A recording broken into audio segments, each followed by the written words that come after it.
Hey guys, we are back with another video. So बहुत time के बाद में वीडियो आ रही है। एक नया प्रोडक्ट है जो कि बल्किंग में बहुत ज़्यादा हेल्प कर रहा है भाई लोगों की। और बहुत लोग मुझे मैसेज यही भी करते हैं कि कोई नया प्रोडक्ट आया है बल्किंग के लिए, कोई ब्लेंड हो, कोई प्रो हार्मोन हो, कोई ऐसी चीज़, क्योंकि लोग इस फील्ड में बहुत ज़्यादा आ चुके हैं जिनको कम्पीट करना है। और ये सब चीज़ें उन लोगों के लिए हैं, वरना तो इनके साइड इफेक्ट्स होते ही हैं। कोई नेचुरल बंदा है उसके लिए ये वीडियो नहीं है, आप लीव कर सकते हो, कुछ और देखो। आप नेचुरल बंदे के लिए ये वीडियो नहीं है, क्योंकि ये प्रोडक्ट्स नेचुरल नहीं है, इनके साइड इफेक्ट्स होते हैं।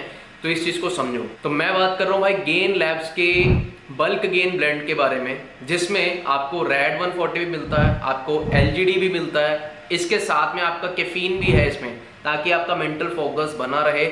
और एक आध चीज़ और है, ठीक है। तो ये तीन चार चीज़ों का ब्लेंड है। बहुत अमेजिंग रिजल्ट्स लोगों को मिल रहे हैं। पीसीटी इसमें करनी पड़ रही है भाई। क्यों? क्योंकि इसमें टेस्टोस्टेरोन सप्रेस होता है, क्योंकि आपका जो रेड 140 वो टेस्ट सप्रेस करता है, इस वजह से आपको पीसीटी करनी पड़ेगी। अब बहुत लोग क्वेश्चन ये भी होता है, भाई ये ले लेंगे तो गायनो तो नहीं हो जाएगा? देखो यार, जो भी साम्स का ब्लेंड होता है या प्रो हार्मोन्स का ब्लेंड है, वो एरोमेटाइज नहीं होता है। एरोमेटाइज होगा तो आपको गायनो के चांसेस रहेंगे। आपके चेस्ट के पास में, निप्पल के पास में गांठ बननी स्टार्ट हो जाएगी और पेन करेगी वो, ठीक है। तो वो चीज़ नहीं होती है इसके अंदर। रही बात एक्नेस की, देखो यार, कई लोग ऑलरेडी उनकी जो बॉडी होती है वो थोड़ी ऑयली, उनकी स्किन जो होती है वो ऑयली होती है, जिस वजह से उनको एक्नेस नेचुरली भी हो जाता है बिना कुछ लिए।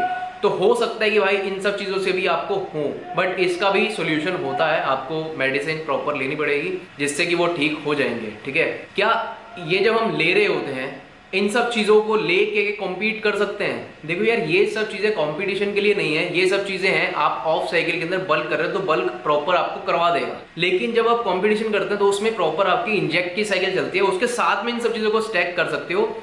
इंजेक्ट का रिस्पॉन्स और इन सब चीज़ों का रिस्पॉन्स बहुत ज़्यादा डिफर करता है, क्योंकि इंजेक्ट में जो आपकी मसल क्वालिटी, आपके जो फाइबर्स विजिबल होते हैं ना, जो आपका फैट लॉस होता है, आपका मसल मेच्योर होता है, आपका मसल गेन होता है, वो बहुत क्लीन होता है। आपको काफ़ी ज़्यादा रिस्पॉन्स इंजेक्ट के अंदर देखने को मिलता है एज कंपेयर टू ओरल्स के।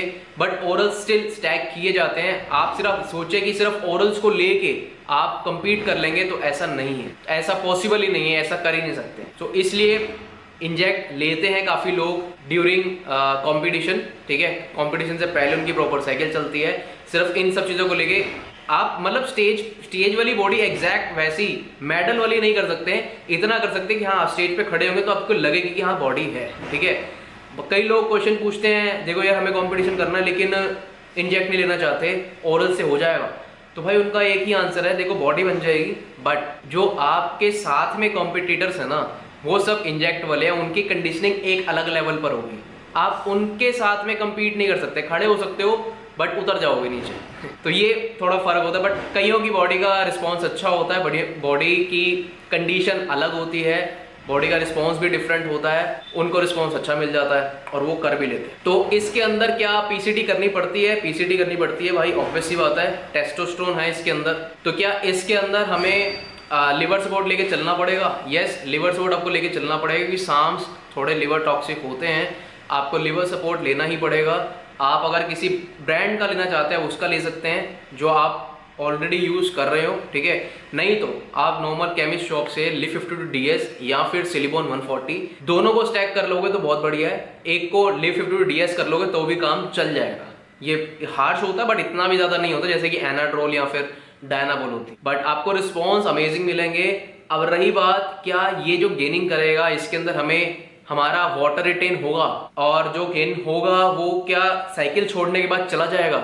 देखो ये चीज़ ना, साइकिल छोड़ने के बाद जाएगा नहीं जाएगा वो डिपेंड करता है कि आप साइकिल के बाद में डाइट को कॉन्टिन्यूसली लेते हैं या नहीं लेते हैं, ठीक है। दूसरी चीज़, अगर आप वर्कआउट वगैरह सब चीज़ें छोड़ देते हैं तो भाई सारी चीज़, आप चाहे ओरल लो चाहे आप इंजेक्ट लो, आपने साइकिल को छोड़ा तो आपके गेन्स लूज होने स्टार्ट हो जाएंगे। बट अगर आप जैसे ही स्टार्ट करोगे, कंसिस्टेंट हो जाओगे, तो वो कंडीशनिंग सेम तो नहीं आती है, बट ये है कि मसल्स उठने स्टार्ट हो जाते हैं, इतनी चीज हो जाती है, ठीक है। तो पूरे गेन्स नहीं जाते हैं, 25% आप मान लो कि जो वाटर होता है वो निकल जाता है, बाकी चीजें रहती हैं। एक चीज और होती है, जो स्ट्रेंथ आपको ड्यूरिंग साइकिल आ रही होगी वो आफ्टर साइकिल सेम नहीं रहती है, थोड़ी वो भी ड्रॉप होती है। क्योंकि जब आप चीजों को लेते हैं तो उस टाइम पे जो वो काम कर रहा है ना, वो आपको जो रिस्पॉन्स मिल रहा है वो उसी वजह से मिल रहा है, ठीक है। जैसे ही आप छोड़ोगे तो आप एक नेचुरल स्टेट के अंदर हो, तो आपको वैसा रिस्पॉन्स सेम नहीं मिलेगा। सो जिसने चैनल को सब्सक्राइब नहीं किया भाई सब्सक्राइब कर लेना, और काफ़ी सारे ट्रांसफॉर्मेशंस हो रही हैं मेरे भाई, आप करना चाहते हैं आप आइए, गाइडेंस लीजिए, मज़ा आ जाए। Bye bye, take care.